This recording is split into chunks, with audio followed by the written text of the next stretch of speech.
आज आपण या व्हिडिओमध्ये एसबीआय बँकेच्या म्हणजे स्टेट बँक ऑफ इंडियाच्या सर्व खातेधारकांसाठी दोन महत्त्वाच्या बातम्या देणार आहोत। त्याबद्दलची संपूर्ण सविस्तरपणे माहिती देणार आहोत। तरीही आपण हा महत्त्वाचा व्हिडिओ शेवटपर्यंत पहा मित्रांनो। स्टेट बँक ऑफ इंडिया आपल्या खातेदारांसाठी अनेक सेवा सुविधा देते। त्यासाठी एसबीआय बँक खातेदारांकडून चार्जेस घेते म्हणजेच पैसे घेते। जर का तुमचेही एसबीआय बँकेत खाते असेल आणि तुमच्या बँक खात्यातून कोणतेही व्यवहार न करता म्हणजेच कोणतेही ट्रान्झॅक्शन न करता आपोआप पैसे खात्यातून कापले जात असतील तर स्टेट बँक ऑफ इंडिया म्हणजेच एसबीआय तुमच्या खात्यातून पैसे का कापत आहे त्याबद्दल जाणून घेणे महत्त्वाचे आहे। मागील काही दिवसांमध्ये एसबीआय बँकेच्या खातेदारांच्या खात्यातून 236 रुपये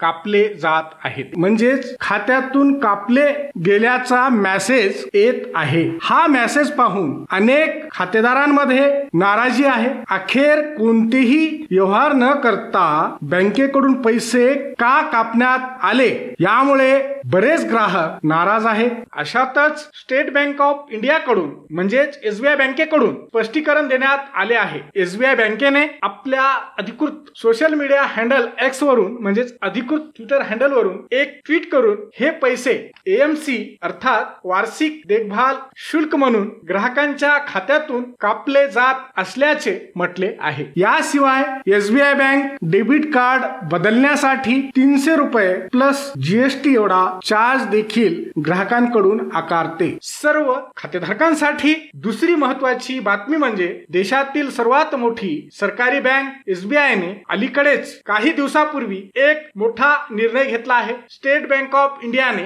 एटीएम कार्ड म्हणजेच डेबिट कार्ड सर्व्हिस चार्जेस मध्ये मोठी वाढ केली आहे। यामुळे देशभरातील जवळपास 44 कोटी खातेदारांना मोठा फटका बसणार आहे। आता तुम्हाला एटीएम कार्डचा वापर करण्यासाठी पूर्वीपेक्षा जास्त पैसे मोजावे लागणार आहेत म्हणजे जास्त फी द्यावी लागणार आहे। स्टेट बँकेच्या या निर्णयामुळे खातेदारांच्या खिशाला कात्री लागणार आहे। बँकेने ही एटीएम कार्ड वार्षिक फी वाढवल्यानंतर ग्राहकांना आता कोणत्या एटीएम कार्ड साठी म्हणजे कोणत्या डेबिट कार्ड साठी किती चार्ज द्यावा लागणार ते पाहूया। एसबीआय बँकेच्या क्लासिक, सिल्वर व ग्लोबल कॉन्टॅक्टलेस डेबिट कार्ड म्हणजे एटीएम वापरणाऱ्या ग्राहकांना आता देखभाल शुल्क म्हणून 200 रुपये प्लस जीएसटी एवढा चार्ज भरावा लागेल। यापूर्वी हे चार्ज 125 रुपये प्लस जीएसटी एवढा होता। तसेच युवा गोल्ड कॉम्बो डेबिट कार्ड माय कार्ड वापरणाऱ्या खातेदारांना आता